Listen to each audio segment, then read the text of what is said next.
Hey everybody, welcome back to Learning to Light. I'm Kevin Geary. I've got a great behind the scenes video for you today. Let me just set this up for you. I invited my friend Chris over. He has a 3-month-old son and he is really interested in learning off-camera flash and off-camera lighting. So I said, hey, why don't you bring over your son and let's do a photo shoot. And I will walk you through the process of using off-camera flash to make some great portraits. And he was like, sure, let's do it. So I actually then said, hey, why don't we film it for Learning to Light, and we can use this to help a lot of people, right? So Chris comes over, we film the whole thing, and what I want you to notice, first of all, Chris is shooting with a 6D, but he's using a 50mm lens that pretty much anybody can get. It's like a couple $100, right? He's not shooting with massively expensive lenses. And when you see the final images, you're gonna think that they were shot probably with really expensive lenses, but they're not. They're shot with a cheap 50mm lens for the most part. Now I let him borrow, my 85 and my 135, but I think 2 of the finals were shot with this 50mm. One of them was shot with the 85, and the 85 is a 1.8. The Canon 85 1.8, it's only, $350 or something like that, and it's an awesome lens. So he's not using a bunch of really expensive lenses. That's good news for you, because really, and you don't even need the 6D to make the pictures that he made. Give me a $500 camera, a Canon Rebel, and the same lens, I'll make the exact same images, and Chris can make the exact same images. The quality comes from the lighting, right? So what you're gonna see in this behind the scenes is not a lot of technical instruction. I don't like to introduce people to lighting by throwing a bunch of numbers and inverse square laws and other calculations at them. I like to put them in the situation and say, let's make some pictures. And as they go through the process of just setting things up, turning the flash on, firing it, triggering it, all this, they're gonna run into questions and obstacles and challenges, and I just help solve those challenges or facilitate getting past those obstacles to make the picture. And I think that teaches real world lessons, right? We're not teaching theory here. We're actually setting up a shot, and as we run into obstacles, we figure out how to overcome those obstacles, and you learn lighting that way. Plus, when I throw somebody right into the mix of using not just speed lights, by the way, we start with a studio strobe, which is can be intimidating. I remember when I was just starting with lighting, I was watching people use studio strobes and I was like, man, I don't know how to do any of that stuff, right? It's kind of intimidating, plus the equipment's pretty expensive, you don't want to break it. So I just wanted to throw Chris into the mix and say, look, here we go, we're shooting, right? We're setting up the big studio strobe, and that's what we're gonna start with. And it just gets the person past that initial hurdle of, I don't want to touch it, I don't want to do it, right? And they're just shooting all of a sudden, and that all goes away. And then it just becomes, okay, how do we get to the settings we need? How do we position the light where we need it to be, right?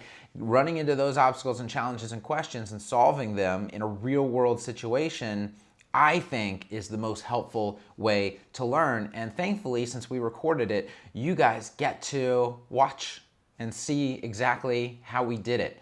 So I hope you enjoy this behind the scenes video. We definitely have more to come. I'll be back at the end for some wrap up. Here we go.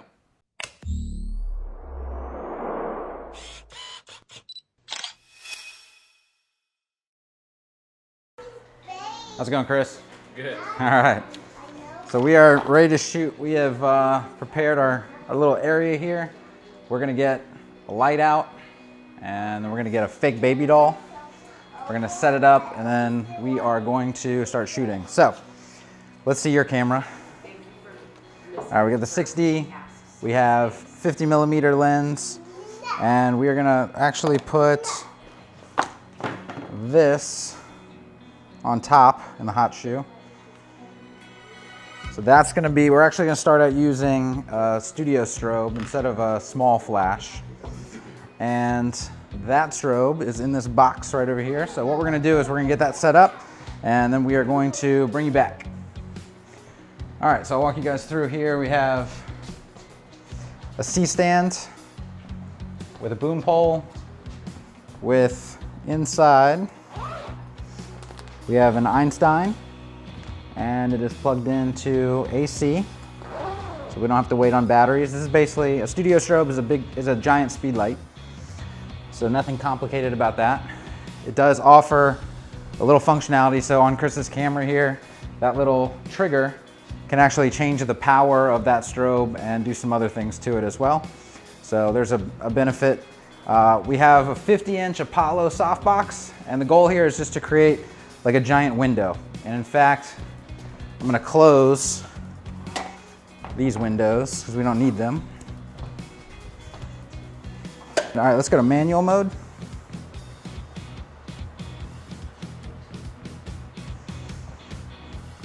And we're gonna choose F. What f-stop do you want to shoot at today, Chris? You get to choose. We don't really need to blow anything out because there's really no background. Like, I guess we kind of want that texture in there, so anything in a medium range is going to be fine. Maybe 5.6, something like that. Sounds good. All right, we need to make sure we're at ISO 100.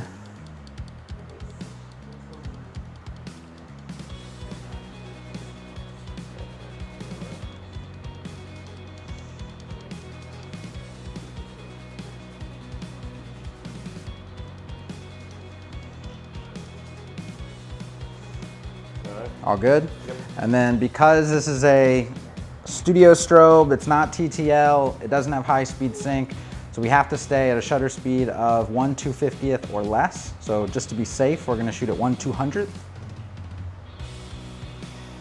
And let's take a test shot of the baby.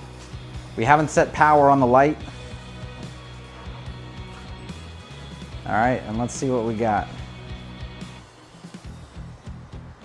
All right, and do you have the highlight warning alert enabled, do you know?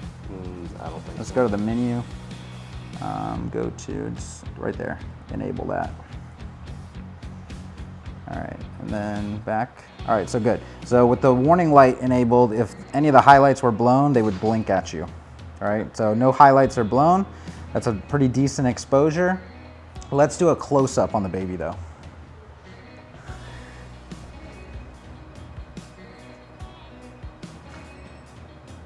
All right, let's see what we get. All right, so shadows actually look really good. These are a little dark on that side for like baby portraits, so I tend to like brighter. So what I'm gonna do is just grab a reflector. All right, so I'm hand holding a white reflector, and we are just gonna see what difference that makes. Beautiful. So much softer on the shadows. So what we can actually do here is bring in a real baby and start to make some portraits. What do you think? Sounds good. All right, slide him down just a little so there's more room above his head. All right, there's good. All right, let's grab a camera. And while Chris was not watching, I changed the flash power because he got lucky the first time. Most people turn on the flash, they're gonna shoot it, and it's probably gonna be way too bright because they start out on full power. So that's kind of what we did here. So just go ahead and take a picture. And review. Yes, so we see no good, right? All right, so this button right here, and everybody's controller is different. All right, so that's looking like a good exposure. So what I'm gonna do is bring that fill card back in. And all we're gonna do now is shoot expressions. When you're shooting kids, I think it's really important to get as many frames as you possibly can. You know, shoot as fast as the flash will recycle, because you want to capture expressions, and they change their expressions so fast and so much that you just want to keep popping off frames, you know, and you're gonna get something great in there. If you think about the process that we went through, I mean, it was as easy as choosing the aperture you want to shoot at, putting your shutter speed below the max sync speed, making sure your ISO is at 100, you're in manual mode, and then shooting a frame and adjusting the flash power until you get the exposure that you want. And Chris came away with a great picture here. So the next idea is to make the whole room go black, except for what we're lighting.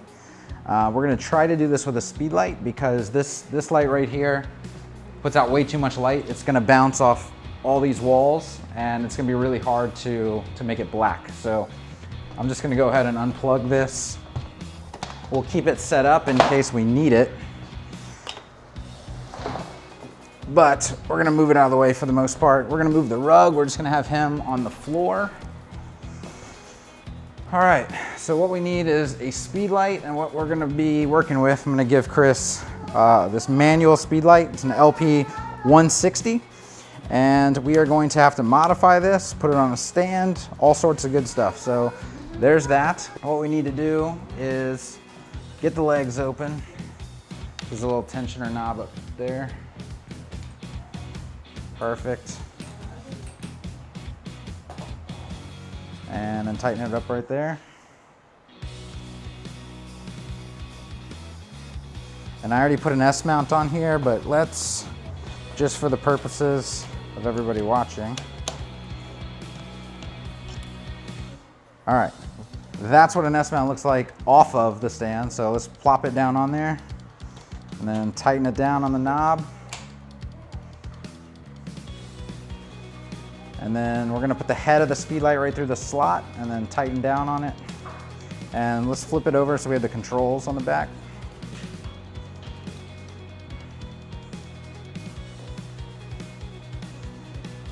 Perfect. All right. Next, we're gonna modify it. So I'm gonna grab this bag right here. I'm gonna hand it to Chris. We're gonna use this Octa. It's a 36-inch Octa, and I'm gonna use that because it has a grid to go with it. And that grid's gonna allow us to control where the light goes. There's that grid. Because remember, we're trying to make everything black behind him. We don't want that light going everywhere. We want it to be nice and controlled. So let's just plop the speed ring down on the floor and then start to open it. There's a lot of tension, so you gotta really give it a go. Boom. All we have to do is finish connecting this to the little Velcro pieces. And then we can pick it up, and there are, if we look at the speed ring on the back, there's these little tabs, and there's three little notches on the front of the S mount. So if we put it in and then spin it, it'll click into place. And I don't remember if it goes right or, there we go. So now it's pretty sturdy. We can put the diffusion on the front, so there should be a little white sheet that came out with it.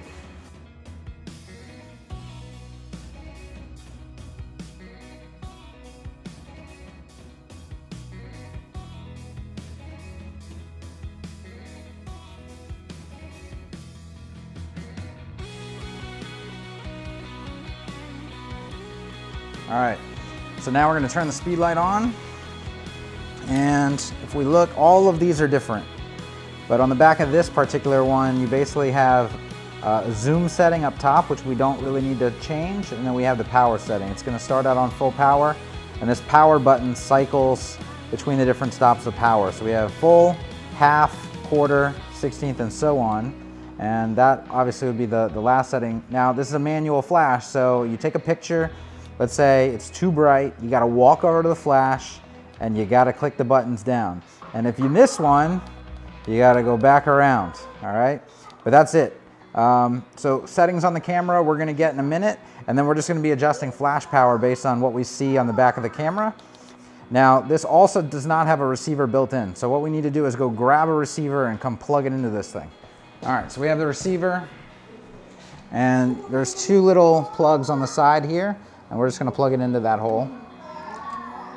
And this can just hang off of the side basically, and we'll just remember that it's hanging there. Sometimes we can just loop it. And so we don't wanna jostle it around too much, but this will allow us now to trigger the flash from the camera. So let's grab the camera. I'm gonna throw the baby on the ground. This is gonna be a stomach shot we're gonna go for. All right, now, because we want the background to be black, right? I can't put the baby next to the background because then we are lighting the background with our light. So we need to make sure no light is hitting. And it's gonna be interesting to do this because we have doors, windows, it's daytime. We're gonna see if we can make it work though. So we're gonna put the baby right about there. So plenty of distance between baby and background. Now we have to light the baby. We don't wanna light the baby from the front. So let's bring that light around. And kind of 45 right there is perfect. All right. Now we're gonna try again, because we want that to be black back there. We're gonna feather it more. So we're gonna be, it's like we're shooting kind of in front of the baby here. So you can see the grid on the front. That grid's gonna shoot the light this way and prevent the light from going that way towards the background, hopefully. And we'll see. All right, so let's grab the camera. Got it already, perfect. Now we had to switch triggers. So we have a different trigger system now for the receiver that's on the back of that flash. It has no settings on it, by the way, so we can't change flash power. Let's stay on manual. ISO 100 definitely, because we're trying to make stuff black. We're gonna push the max sync speed, so 1/250th of a second. That's gonna help cut more ambient light out. And then we need a much bigger f-stop to cut even more light out. So let's try F11. And again, since I'm making the background black, I don't care about like blurring anything out. So I want everything nice and sharp anyway. Let's get down on the ground and see if we can take a test shot. And I'll see if we can get an expression from baby here.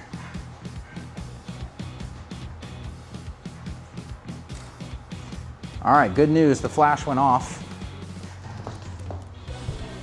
Oh, well, we are close, Chris. We have a black background.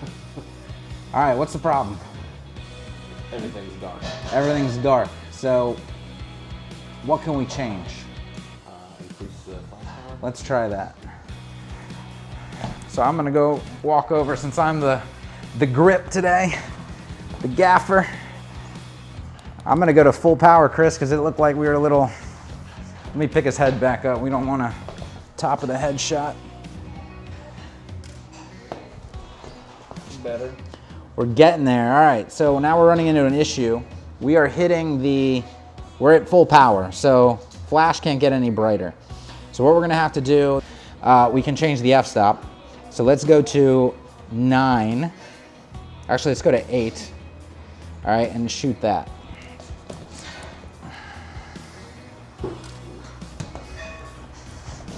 Do we still have a black background? That's the question. We do.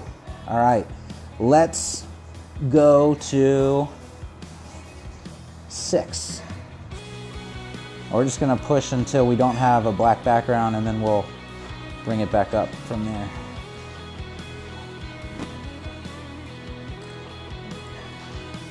Oh, sorry. Hard to see features.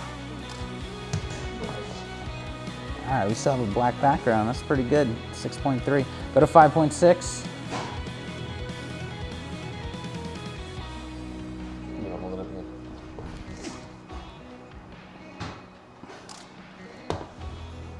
Is it pitch black? I mean, I can start to see down there a little wall, maybe? Yeah.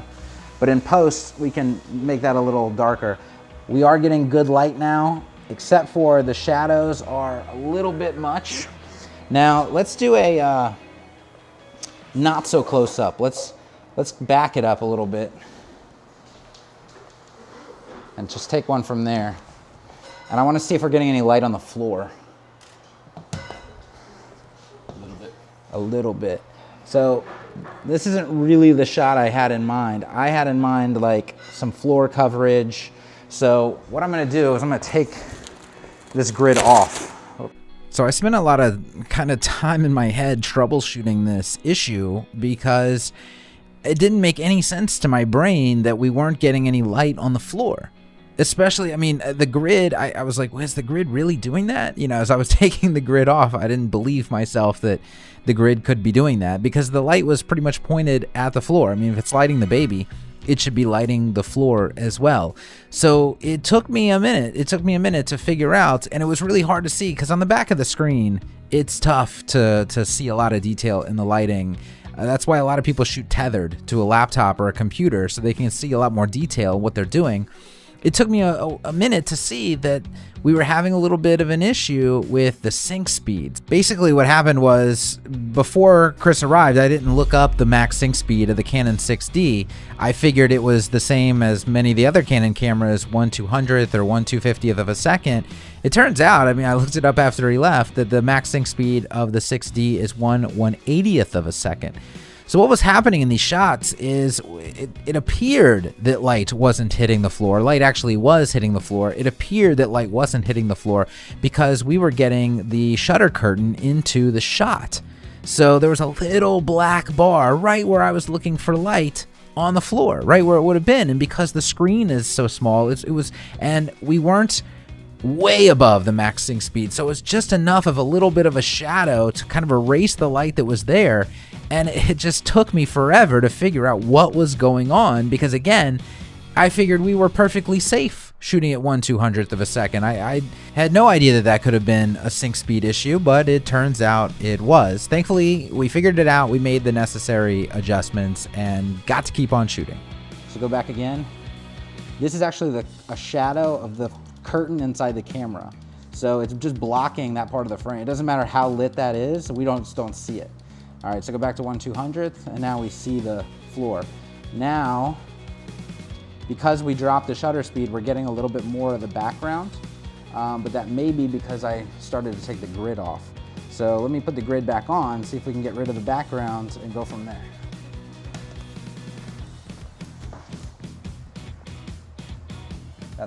That's good, because we can make this a little brighter in Photoshop, make that a little darker, so I'm good. Let's bring in Alistair. You know, when you're shooting in a location that's not as controlled as a studio, you're going to run into obstacles and issues that are going to have to be problem solved. It's just a fact of life as a photographer. Don't get down on yourself, just push through it and make it work.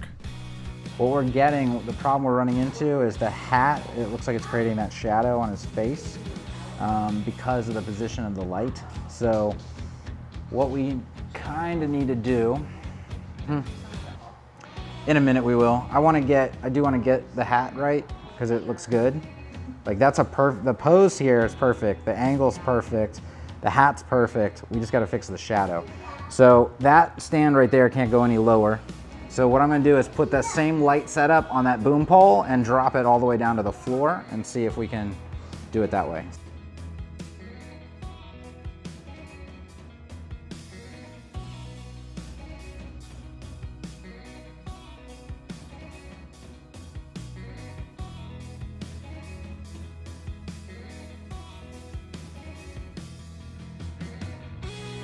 So we're bringing in the next setup here. We're going to shoot a chair.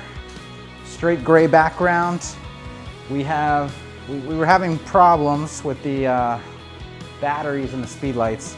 So we have transitioned back to the Einstein.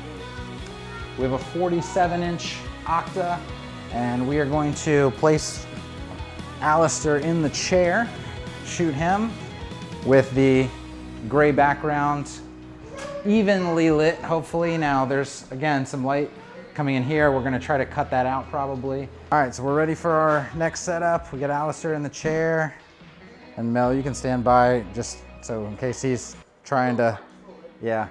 We have a flash and umbrella set up right here, basically just to get some more even lighting on the background to brighten that up. We have the 47-inch Octa with the Einstein as our main light. Chris is gonna start out shooting with the 50mm. And we are going to bring in a fill card a little bit if necessary.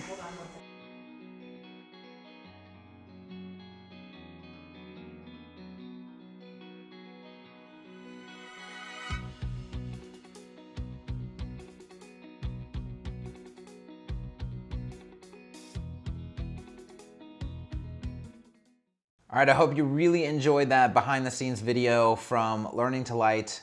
Special thanks to Chris for coming over, be willing to film himself going through the process of using off-camera flash for the very first time. If you have any questions or comments, definitely leave them below. Don't forget to subscribe to our channel. There is much more like this to come in the future. Also, head over to learningtolight.com, get on our VIP email list so you don't miss anything. And, you know, we would just love to have you as a part of our community. So whether you want to subscribe on YouTube or come get on our email list or join our Facebook group, just become part of our community so we can continue to provide massive value and entertaining, awesome videos and other content to you. I'll see you soon.